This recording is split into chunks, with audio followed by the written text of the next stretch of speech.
Good evening. I'm State Representative Janine Nodder, host of Chattin' with Janine. I've asked some of my colleagues to join me for this special candidates forum. With me is Representative Maureen Mooney, Representative Bob Healy, Representative Mary Mayville, Representative Bill Boyd, and Representative Melissa Blazek.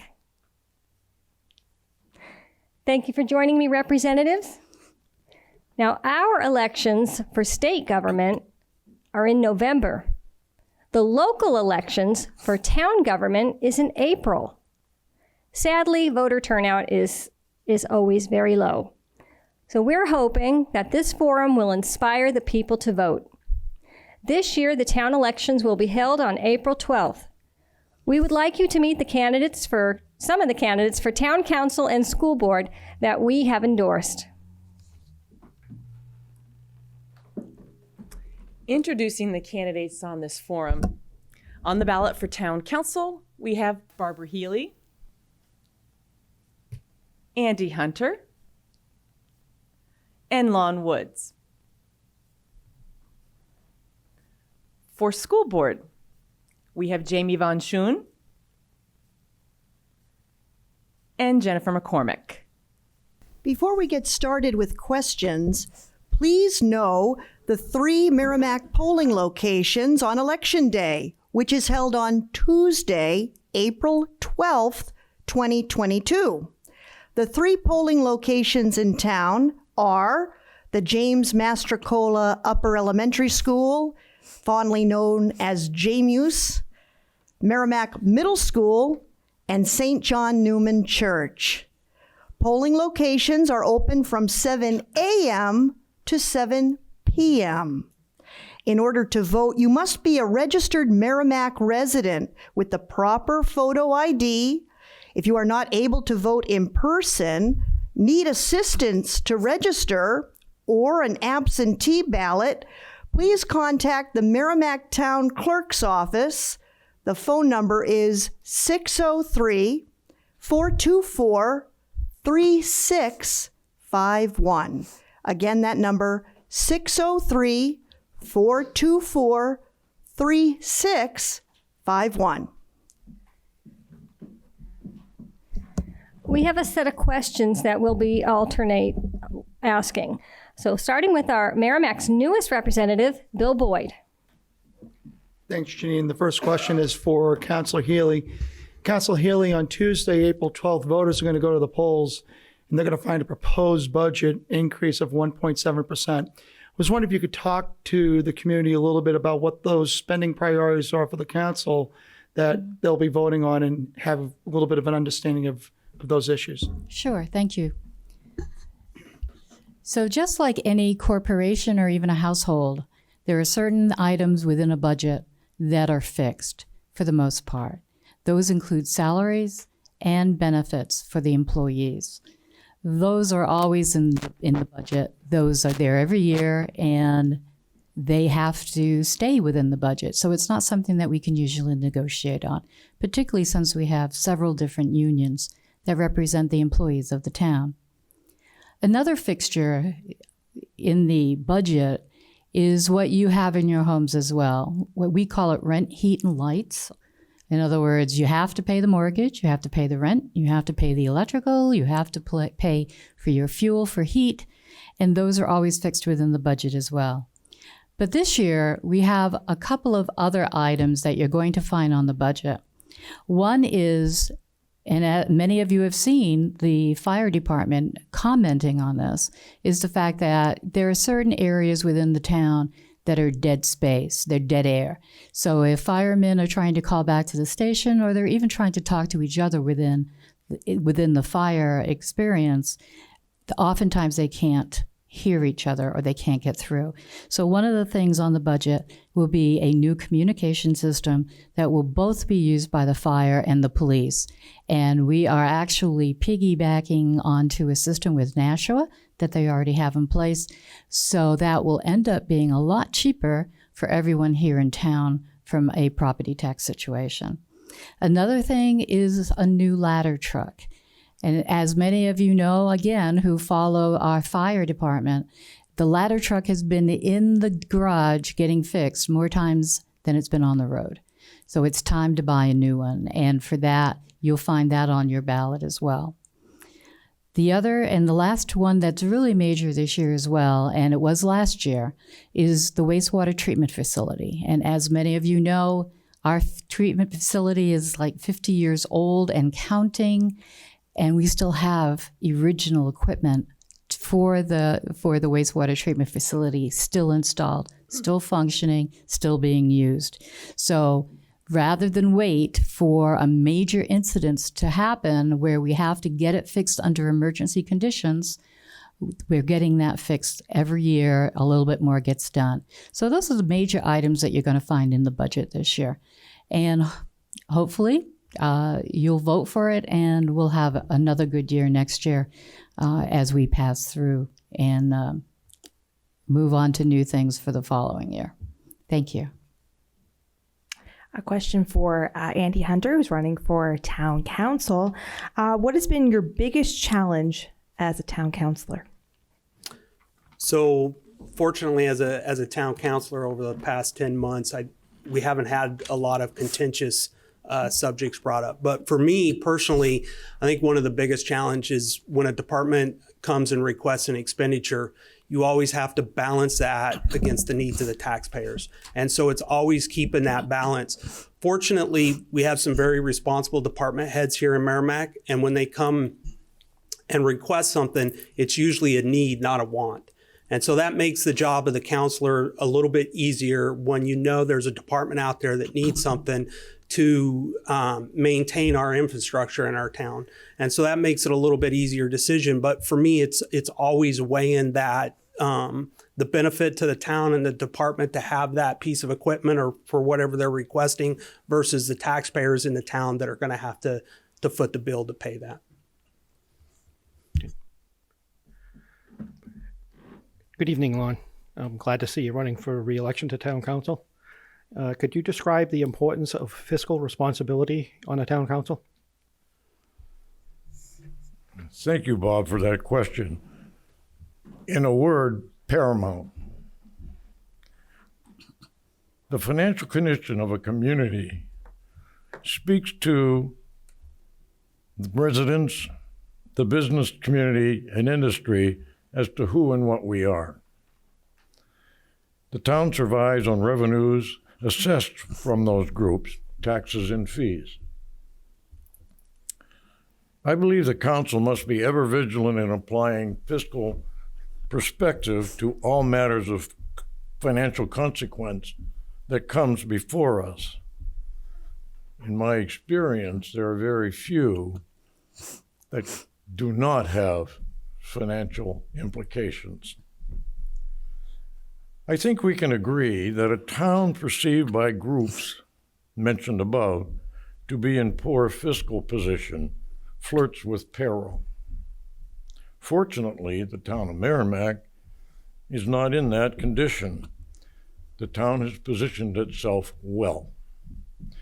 We rely on such constructs as the Capital Improvements Plan, a forecasting tool for major projects, the Capital Reserve Funds, our savings plan,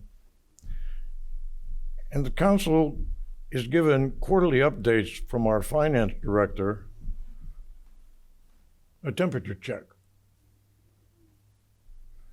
to maintain what I deem to be very healthy financial position at this time. By prudently using these guides, the council can maintain that position. My personal goal as a counselor is to apply reasoned judgment when deliberating financial as well as other matters that come before the council, and I remain committed to that if reelected. Thank you. This next question is for Jamie Von Schoen, running for school board. Jamie, what motivated you to run for the school board, And how would the school board benefit having you as a member? Thank you, Maureen. Ever since moving to the town with my family in January of 2015, I've just really fallen in love with the town and the community. And over the years, I've been increasing my involvement with local volunteer groups, and I'm also a current member on the planning board. And since I have 2 children in the Merrimack School District, over the years I've seen a lot of strengths and weaknesses in the schools and feel I have something of benefit to offer. There have been a lot of recent staffing changes over the last year, and I've seen things improving, and I feel that my variety of experience living in different parts of the world could help continue the efforts to make Merrimack one of the top school districts in the area. This is a question for Jen McCormick. Jen, would you share with us why you're running for school board and really what perspective you feel that you bring to the board? I've been a Merrimack resident for 17 years. I have 2 boys, 4th grade and 6th grade at Thorntons Ferry and J. Muse, respectively. And I have a vested interest in improving Merrimack schools so that our kids are equipped with a foundation of learning that will set them up for career and future success. A little bit about me. I've been involved in Merrimack community, serving on boards and committees like Cub Scouts and Cardinals football. I have a 20-year professional career of leadership in finance, business administration, and HR. And I've been a New Hampshire small business owner, a youth coach, and I've even substitute taught in Merrimack schools. Right now, we have some great educators and education administrators on the board. Consider electing me for the perspective I bring as a parent and a member of the larger Merrimack community, with an interest in bringing our school community together to achieve academic excellence. I will work to ensure that our kids are getting an education that meets high standards and for our residents to know that their tax dollars are being spent wisely.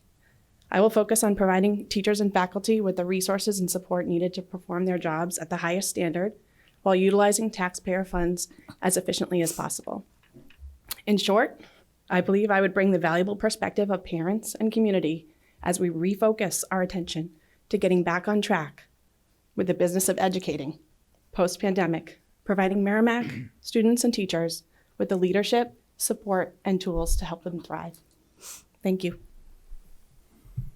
And again, this question comes back to Councilor Barbara Healy.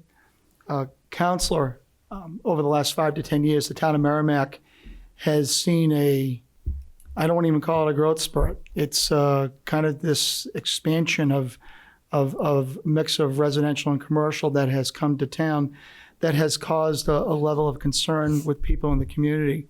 I guess as sitting on the council being one of 7, what kind of strategies did you think you can encourage your other councilors to deploy to address specific growth issues going on in town? Thank you, Representative Boyd. Actually, I'm one of those people that last year, especially even with COVID, I said, why is the planning board always approving new building, new construction in the town? So a lot of people don't understand that the town councilors all have committee assignments as well as our duty meeting every month for the regular business of the council. I volunteered to join the planning board because I had heard there are all these regs out there. And let me find out what the heck it's all about. So that's what I did. I joined the planning board last year. I'm still in a learning curve. But I can tell you that there are regs like a book about 2 inches thick. And that's just the state. Then you have the town codes and the town zoning codes. So I'm still learning. But one of the things I think people really need to understand as well is that when you own property, if you are following the regs and you are following the zoning regulations and the building regulations or building codes, you can build on your property.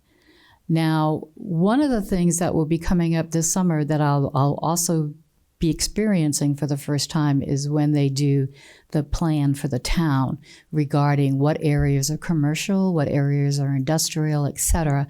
And so I look forward to being part of that process so that we can really start looking at, the different areas, and do we have enough residential? Do we have too much industrial? Do we have enough commercial? And that's what that particular process is supposed to help do. So I look forward to that and being able to have input into that process as well. Another question for Councilman Andy Hunter. What is your opinion of the current proposed town budget, and what are your priorities as town councilor? Thank you for that question. My opinion of the proposed budget is probably a little bit biased in that, my fellow councilors and I have many, many hours put into this budget. But I think overall, I think it's a very disciplined, financially disciplined budget that we put forward.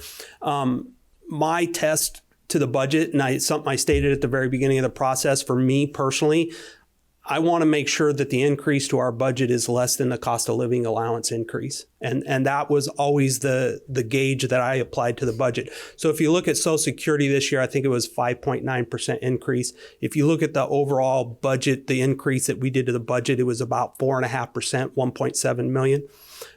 So we were well under that Social Security cost of living increase, and I was happy about that. When you start dissecting that 1.7 million, the major part of that, Councilor Healy spoke about it, is the 800 megahertz upgrade. That is almost half of the increase to the budget this year, that one expenditure. And I think that was smart money. If we would have waited and 4 or 5 years down the road tried to install that system ourselves, we would have spent 4 or 5 times that amount. So having the opportunity to piggyback off of Nashua's communication system, it was just a smart move, and it saved the town in the long run a lot of money. The second piece that is a major contributor to that $1.7 million increase is the wages increase. Those are things, some of those are contractual and they were already in union contracts, but that's just shy of another $500,000 or $500,000. So, those are major parts of that increase of 1.7. So I think overall, when you pull those things out, the budget is pretty flat with a very slight increase, except for those specific things. You also asked my priorities as a town councilor. I'll tell you, my priorities is a low, steady tax rate. And steady is just as important for me as low, because the folks that have mortgages where they escrow their tax payment, if we're taking advantage of every savings and spiking the tax rate the following year, it just throws your house payment into a crazy cycle. And we don't want to do that to our residents. So one of the things I'm learning, and a council is excellent at this, and they've been doing it for many years, and I'm learning their techniques as I spend time on the council, but they're looking forward 4 and 5 years on what expenditures are going to fall off and which ones are coming on, because they're already trying to mitigate the impact to the tax rate. They're thinking about it now, and those things aren't even going to happen for 4 or 5 years in the budget. And so those are the things that I'm learning as I sit on the council. But that's very important to me, is that we keep that tax rate very stable. Thank you. Another question for Councilor Lon Woods. What issues are likely to face the town council in the upcoming year? Thank you for the question, Representative Healy. Allow me some levity. Does anyone have a crystal ball, or can I put on my Johnny Carneck the Magnificent hat? The real answer is I don't know. Having said that, let me tell you some of the things that do come to mind. As both Barbara and Andy have mentioned, growth still has an impact.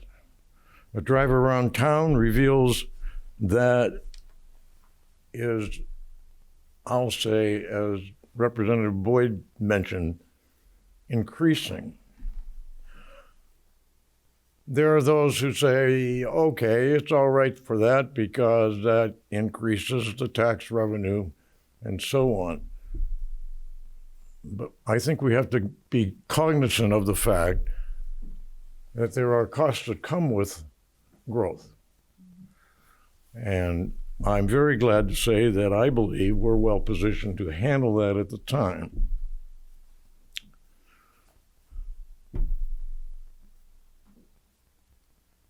I believe there will also be pressure on the town to retain its employees. 2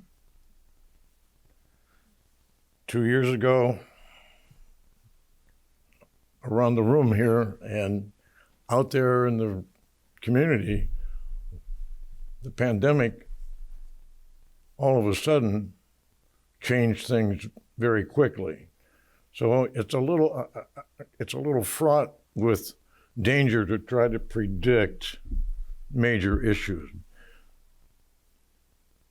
But I believe that change in employees that happen just normally as in any business or entity that has as many employees as the town of Merrimack has, you have that turnover.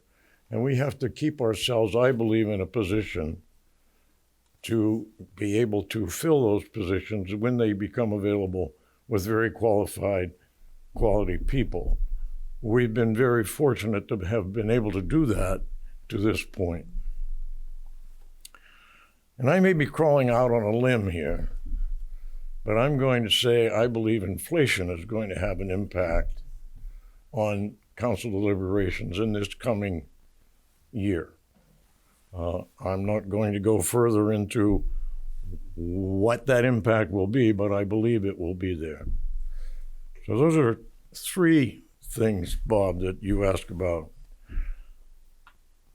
Having said that, I have a certain confidence that given our president, excellent manager, directors, staff, the council as it's presently constituted,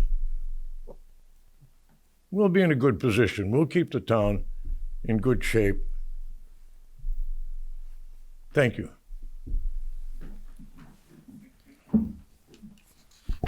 This next question is for Jamie Von Schoen, a candidate for school board.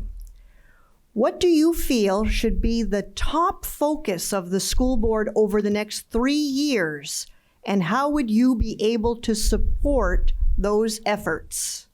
Thank you. I believe that we need to analyze and address any knowledge deficiencies that occurred during the last 2 years as a result of the pandemic. I believe we need to make sure that all the teachers are receiving adequate support to be successful, and that we have a mix of experienced teachers as well as new teachers. Ensuring our children are receiving academic excellence while providing transparency for residents to know their tax dollars are being used in the best way possible. Education and career planning for middle school and high school students so that their education path ensures that they can pursue the career of their choice when they graduate Merrimack High School. Over the last 15 years, a large portion of my work has been performing needs analysis and identifying gaps to eliminate them, and I feel that my personal experience as well as my work experience would be helpful to support those efforts. And one more question for Jen McCormick, who's running for school board. Jen, you spoke briefly about your 17 years as a resident, your community service as a scout leader and a substitute teacher, your professional leadership experience. So I'm wondering how you take those items and pull them together and accomplish something really special in your role as a school board member. And what do you think is the most important thing that you are going to bring and accomplish in the next 3 years? Thank you, Representative Mabel. There are a couple of main areas that I think we need to focus our attention. I hope to foster strong collaborative partnerships between families and teachers and help instill public confidence in the board and its oversight of district activities. I see it as the board's responsibility to ensure that all stakeholders are being consulted and informed about proposed policies, curriculum, and initiatives so that district leaders, teachers, and parents are working together to ensure that our programs are meeting the needs of Merrimack students and resulting in strong academic outcomes for our kids. I also see an imminent need for working to bridge the gap in learning loss caused by the pandemic. I hear from our community how the burden of the pandemic has impacted them, and I feel we are at risk for a further decline in academic performance and possibly losing some of our amazing teachers who, on top of their already full plates, have taken on the added burden of managing student behavioral and emotional issues that have resulted from 2 years of interrupted learning and socialization. To address learning loss, I think that we need to focus on data-driven, evidence-based methods for teaching reading, writing, and math. Research shows that students who fall below grade level in these fundamental areas of learning continue to struggle throughout their academic career. These deficiencies have a direct impact on lowering test scores, students needing additional support, behavioral issues, and an increase in apathy and dropout rate. If elected to serve, my focus would be in leading the district in a path of excellence by diving deeper into Merrimack's mediocre academic rankings and providing a plan to address findings and to move the needle in a positive direction. Thank you all. I'm really impressed with everything that you said. I want to talk to Jamie Von Schoen and Jennifer McCormack first. Jennifer, I didn't know you before this year, but wow, I'm really impressed with your resume, and I wish I had known you sooner. Thank and you. Jamie, I've known you for a while now, and I just think you're both wonderful mothers. You're very smart, and I hope you both are elected. Thank you. To school board. And on this side, we have the three candidates for town council. And Lon, while you were talking, I just kept thinking about the late Representative Tony Pellegrino, because I remember many years ago when there was an election coming up, and he said, "Lon Woods, you got to vote for Lon Woods." And Lon and Barbara, to both of you, you've had the job, so experiences. That's the word I'm looking for. Experience matters. It really does. You know how to do the job. There's no training. But Andy, I got to say to you, well, even though this was your first year on the council, you've been exceptional. I am so happy that you are on the council, and I hope that you win again. I have we endorse all of you: Barbara Healy, Andy Hunter, Lon Woods, Jamie Von Schoen, and Jennifer McCormack. And I'm going to leave the mic open to see if anybody has anything else they would like to add, including the candidates. Lon? I would just like to thank you, Janine Trotter, Representative, and your cadre of buddies for taking your time to allow us this opportunity. I know you're very busy. I read the paper, the Union Leader, every day, and your schedules these days are fantastically crowded. So thank you very, very much for the opportunity. You're welcome. Anybody else? I'll make this very quick. Barbara, Andy, Lon, I wish you the best of success on April 12th. No doubt in my mind that people, as Representative Notter alluded to, are going to be looking to the experience necessary to keep our community moving forward, and that's really what's critical. And to Jamie and Jennifer, I just wanted to say to you, when I was campaigning for my special election 18 months ago in the middle of the pandemic, I met a lot of grandparents that were babysitting their grandkids, and that was their biggest concern, was the diminishment of their grandkids' socialization, of being with fourth graders and actually acting like a second grader, and in some cases a first grader acting like a fourth grader. So that's a real concern. I was really happy to hear both of you address those particular issues, and the voters in this community can certainly take heart at the fact that that's going to be a key component of your next 3 years when you get elected to the school board, that making sure that we're not leaving these kids behind socially, that we're helping them readjust from a pretty difficult point in their lives and getting back to being a second grader, being a fifth grader, whatever the age appropriate grade is. So really heartened by that, and I wish you the best of success on Tuesday, April 12th. Thank you. I just want to really briefly say that, to the voters out there, we focus a lot on the higher offices, but the lower that an office goes and when at your town level, that makes the most impact on our day-to-day lives. So I always hope that people pay even more attention to local offices, because that is where you'll see the biggest impact. So I wish you all luck. Thank you so much. Thank you. I'm going to tag on to that, Melissa, and just mention that what we do as state representatives is focus on local control. And so in our towns, it's critical that you, the voters, think about who you're putting into that local control, because that's what we're supporting. That's all that we do up at the state, is allow our town to do what it needs to do.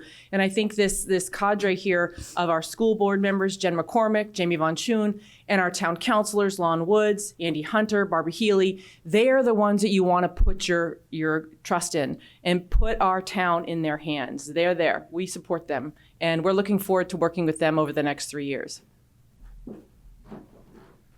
Yeah, I'm just going to echo what everybody else said. Thank you. Thank you for even taking the time to do this. I know it takes a lot of time out of your time, too. It's volunteers' jobs, and we don't have too many people in town. Just remember that when you're dealing with this, like Melissa said, voting for a president, it's okay. You can do it. But when it comes down to when you're coming down to the town level and the town taxes, what affects you the most is the jobs that you guys are looking to do. Thank you so much. Thank you, Representative Nodder and my Merrimack colleagues in the House. This was a great forum, and I just want to say good luck to all of you. You're running for very important offices, town council, school board. We need you there, that is for sure. So thank you for your answers tonight, your time, your stepping up to take on these roles, and for all your service to our community. Just a reminder again to the viewers that Election Day is Tuesday, April 12th, 2022. Polls are open from 7 a.m. to 7 p.m. We have 3 polling locations in town: the JMUS, otherwise known as James Mastrocola Upper Elementary School, the Merrimack Middle School, and where I'll see you most likely, St. John Newman Church. So, and if you need help with an absentee ballot, of course, or for any other assistance with regard to voting in town, be sure to call the town clerk at Town Hall. Thank you all once again. And that's a wrap. Thank you all for watching.